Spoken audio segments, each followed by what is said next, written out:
Hello, Tim, and welcome to another ATP Geopolitics video with myself, Jonathan MSP. This is a Ukraine War Frontline update for the 26th of May 2023. Let's get straight to the front line. We go to War Mapper's new looking map, although it doesn't have some of the place names on. It's a bit of a hybrid from what we saw yesterday in the previous iteration. I like the fact that we have all the other places across the border rather than just, completely generalized grey.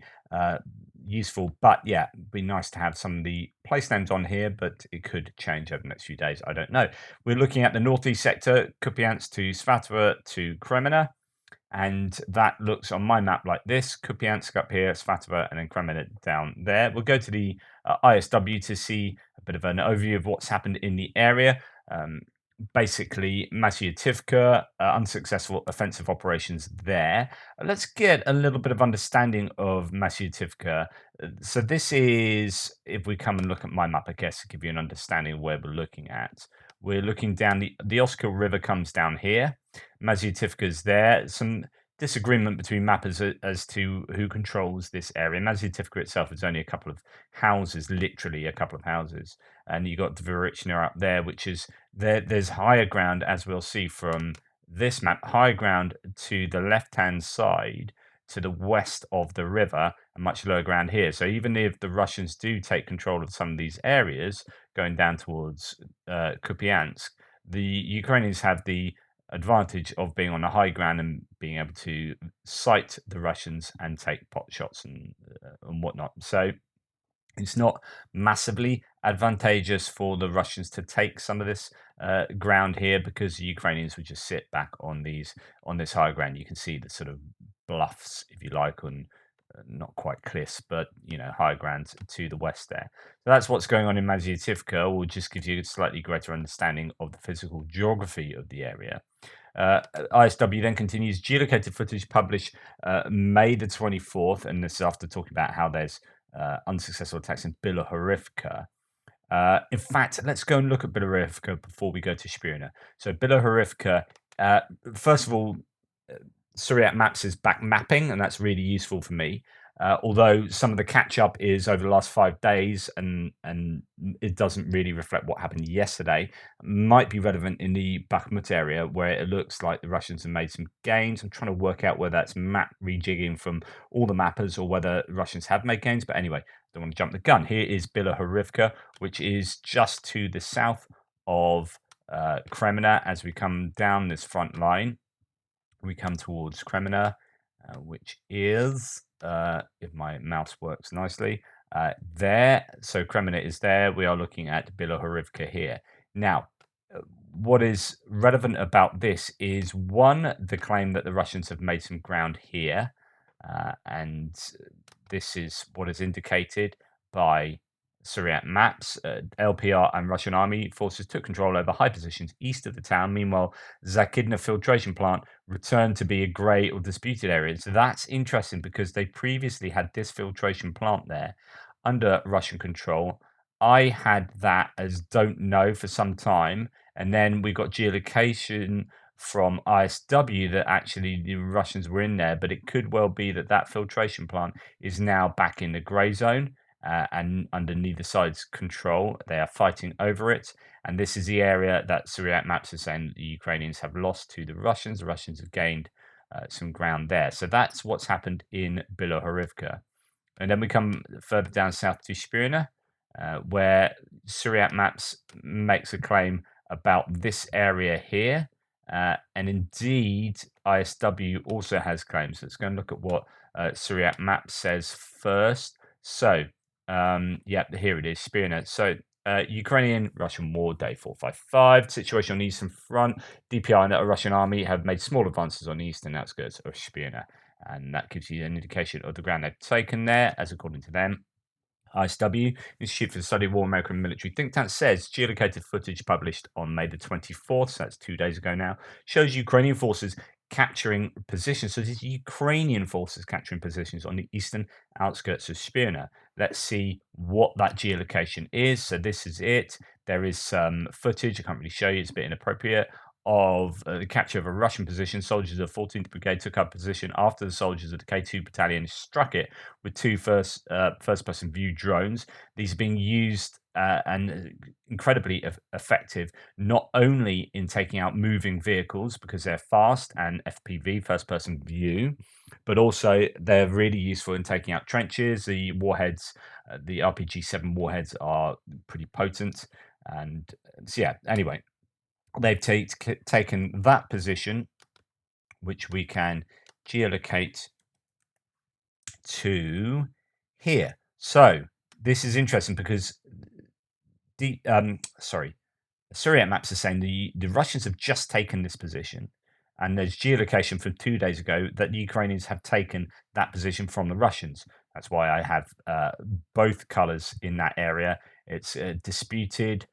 Syriac pro-Russian mapper says one thing, and ISW says another.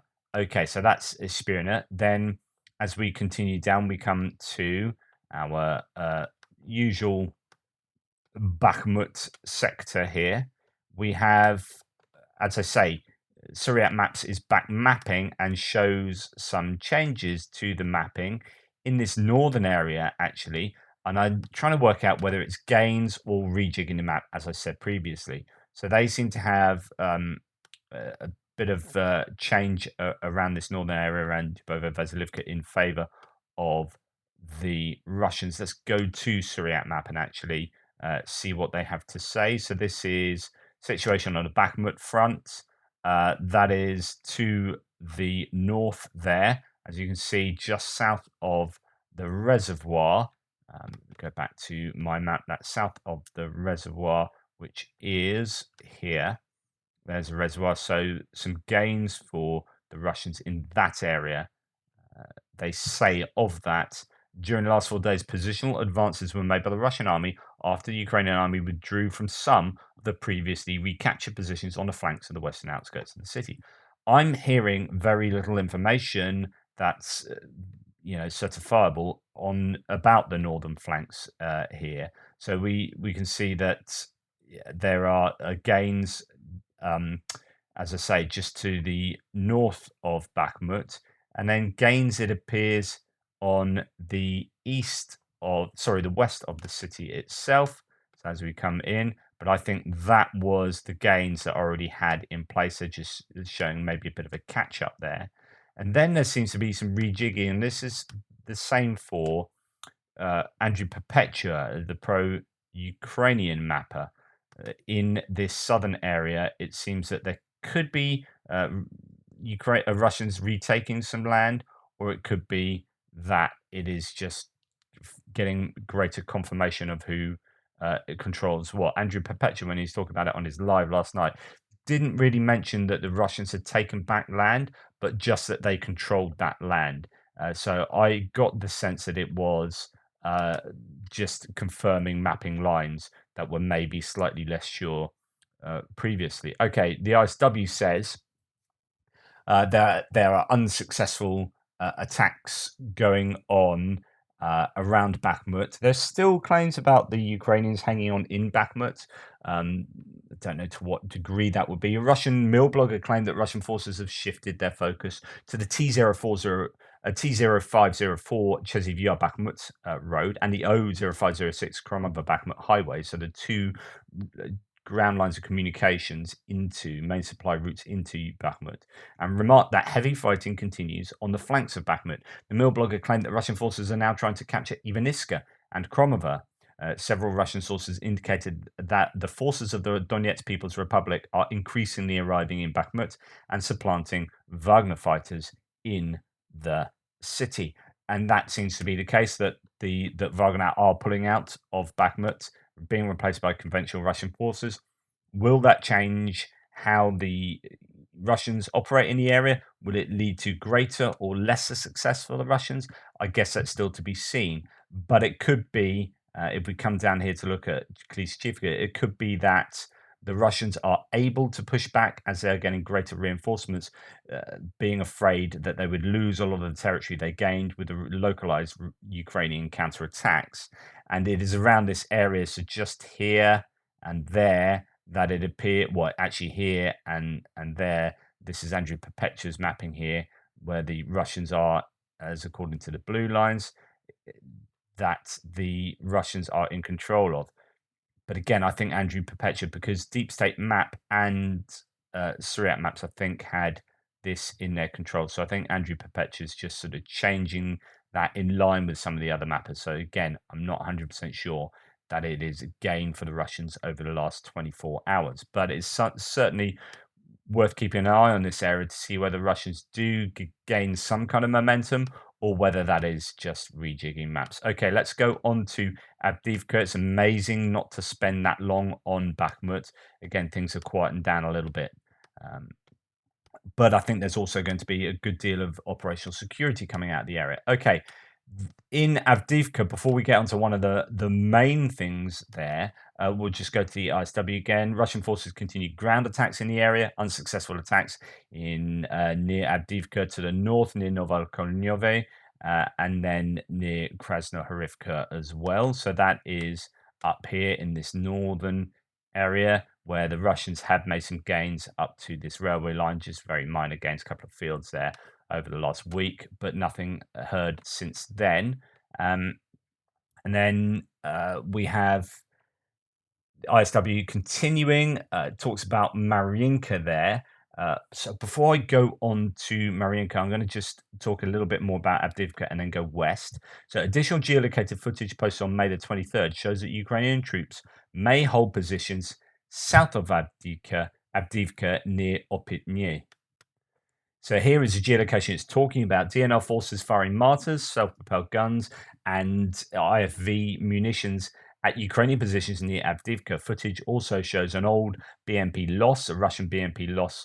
It gives you a geolocation of that. We're only interested at the moment for the impacts of where the Ukrainians are in this area, and they are here. So that indicates exactly what we would expect, which is Ukrainians being in Ukrainian positions behind Ukrainian lines. That's that is referring to that. Geolocated footage shows Ukrainian troops hold positions south of Avdiivka. Okay, and then really we can move on. But actually, what we're going to do is move west of Avdiivka to talk about either the glide bomb or a missile that has been used to blow up the dam at Karlivka, and this is actually potentially really serious. So this dam is on a reservoir and is also a road. So the kind of first issue here is that affects the road connecting this area. Is a useful highway, I guess, for the Avdiivka area, but that's something that can be fixed, or there are workarounds concerning that dam. Here is the dam itself. Looking very much worse for wear, and there's a huge rush of water as well that is flowing through, and that's what we're going to talk about. Here is some footage just to give you a sense of what's going on. This is coming, I think, from the north, walking down from the north. If I get my yeah, that is walking down from the north. It's flowing out to the west there, and you can see the destruction to the dam. It's really considerable. Will they be able to fix that? That's going to be fairly difficult, and that is a heck of a lot of water. That really is a lot of water. Now, the problem is, and this is arguably a really clever thing for the Russians to have done. The problem is that the dam being destroyed here is releasing all of this water, and there's been a huge amount of rain in this area over the last week, and the ground is already flooded, and there's rainwater filtering into this dam and other areas. Now, this flows down here, and these have already been flooded. Some of these towns down here, some of these settlements down the course of this river. I think Zelane Pershie, that kind of area.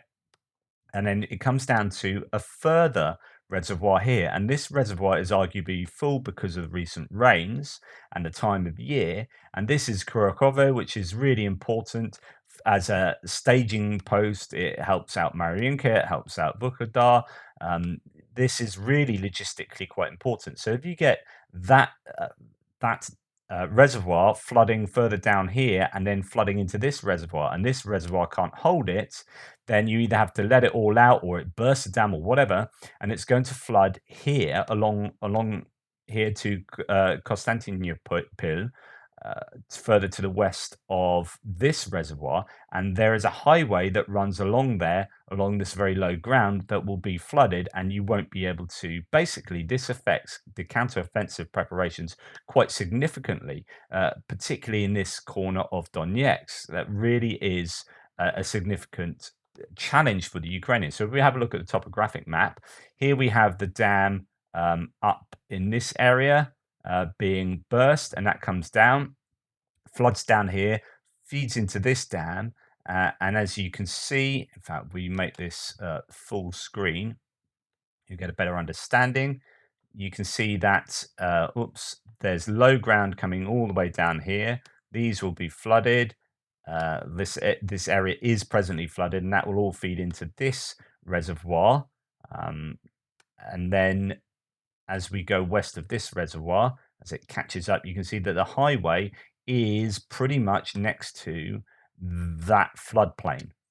And that means that that road will be out of use. And so yeah, I presume the Russians intended this rather than it being the happy coincidence.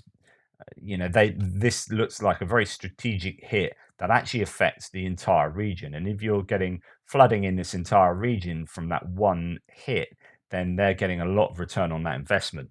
And this could really play merry havoc with the Ukrainians' ability to prepare for their counteroffensive in that area. I mean, that will affect logistics into the whole of I guess Western Donetsk here, Vuhledar area, Velika Novosilka, and even Adiivka as well. So that is something significant that is worth understanding what's going on there.